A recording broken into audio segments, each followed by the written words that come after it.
Hello, I'm Oximus from OD Gaming. Oh, someone get me a lozenge. Just saying that, after all this time, actually is quite difficult. So, as you can probably see in the background here with my many monitors, I'm going to be playing Microsoft Flight Simulator 2020. I breathe like this because I know I actually do have, in the real world, whatever that is, a legitimate reason to be nervous. Nervous? The stuff where you panic, yes. And the reason is this: I actually do have some legitimate flight experience, about 120 hours in 3 different types of aircraft, but that was over a decade ago, so I'm going to be a little rusty. Not to mention that my flight stick of choice, or not choice I might add, is the old-fashioned Sidewinder force feedback 2 from 2000. Or sometime in the 2000s when I got it. I don't know why my voice is changing. It's like it's the frequency. It's like a wave of anticipation. That's what it must be. So, what am I going to be doing here on Flight Simulator 2020? I want to get into it because I know a lot of people have covered this already. The game's been out for obviously pretty much a month. I'm going to do a landing challenge in a TBM 930, which is a turboprop aircraft, single turboprop aircraft with about 6-person, seating capacity. Retractable landing gear. You got all those wonderful bells and whistles. So, I'm going to be landing in the Bahamas by looks of things, if I've read this all correctly. And it's going to be a very windy day.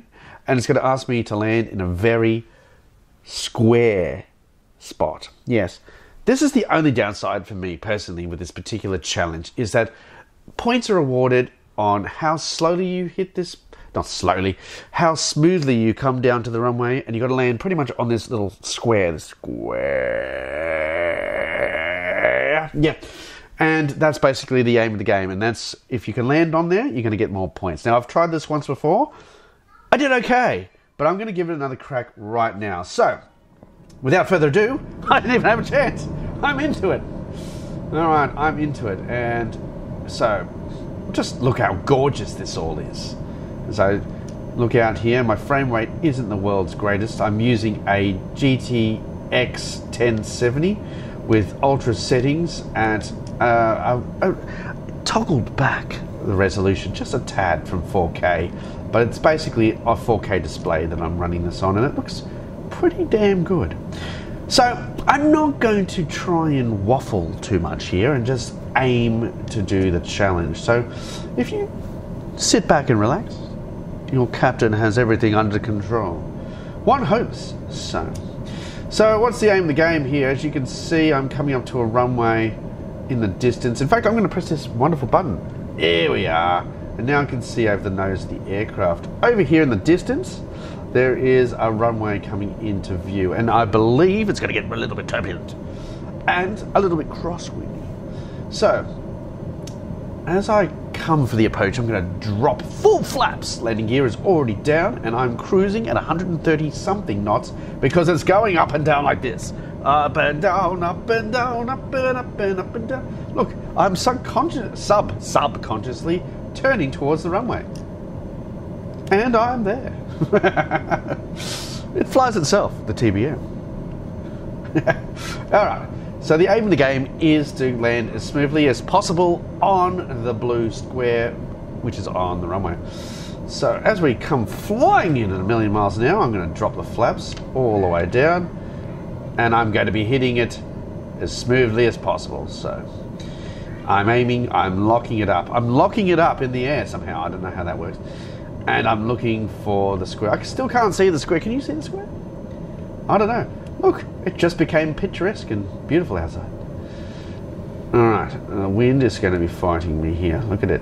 Bouncy, bouncy, bouncy, doo. I'm not going to sing anymore. I don't know if that was even singing.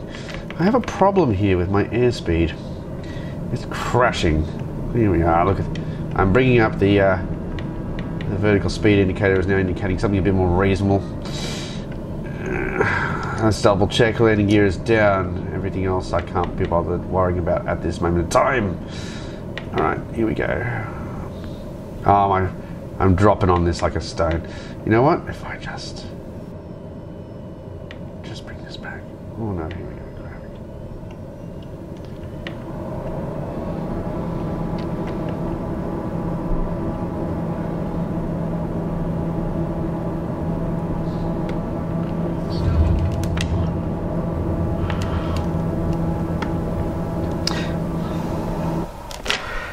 Oh, how did I do? How did I do? Let's have a look.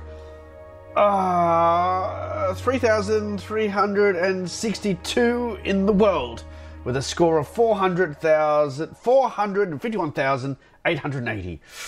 Woo! Yeah, I don't know if that's good or not. Let's have a quick look at what the world's top 10 have done.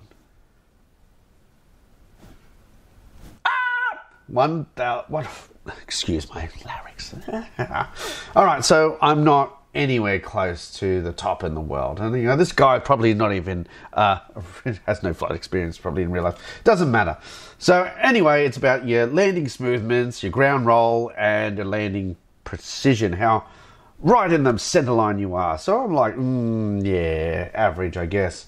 So what do I think of Flight Sim 2020? I'm going to have a little bit more of a play around with it. But since I'm only getting back into OD gaming on a slow, even pace, I think that will do us for today. How did you think I went? Would you want to fly with me in real life? Please comment below. And then don't forget to subscribe and like. And, of course, stay tuned for the next OD Gaming. I'm Oximus from OD Gaming. Where's Dakamoto?